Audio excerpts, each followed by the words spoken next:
նախարարը իրավիճակին տիրապետում է, թե ոչ, Արփինե Սարգսյանը իրավիճակին տիրապետում է։ Նախ եկեք հետևյալը արձանագրենք, որ իրավիճակին։ Այն, որ իր մշակած եւ ներդրած քաղաքականությունը գործնականում կիրառվի։ Իհարկե։ Բա ուր է արդյունքները։ Բա որ կներեք, բա որ բոլոր սպանությունները անցած տարի բացահայտվել են։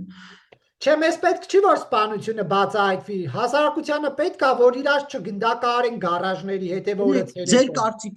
Ձեր կարծիքով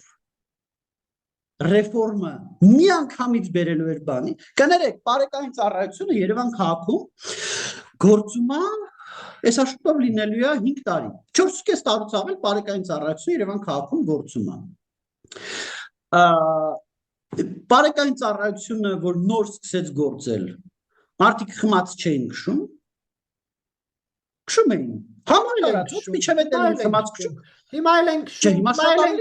հիմա էլ է հեռախոսներն ականջներին, հիմա էլ է ապրագոտին չեն գցում։ Կներեք, խմած քշելը էապես նվազել է, շեշտակի նվազել է, ծաղկունք են ապրում սթափ վարորդ տրամադրող բիզնեսները, որ մարդ իր ավտոյով գնում է, խմում է, հետո հասկանում է, խելք երգում է, բան նստի ղեկին վարորդական զրկվի, զանգում սթափ վարորդական չում, այդ բիզնեսները ծաղկում են հիմա, բայց տարիներ է դա տևում, տարիների արդյունքում այդ փոփոխությունը եղավ։ Եվ հիմա մենք տեսնում ենք, որ ավտոմեքենաների քանակի ավելացմանը զուգահեռ ճանապարհների մահերի քանակը պակասում է։ Բարեկային ծառայության առաջի տարում, եթե ես հիմա ճիշտ եմ հիշում վիճակագրությունը, չէր պակասել մահերի քանակը, երկրորդ տարում էլ չէր,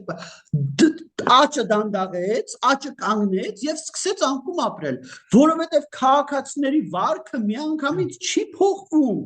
Քաղաքացիների վարքը,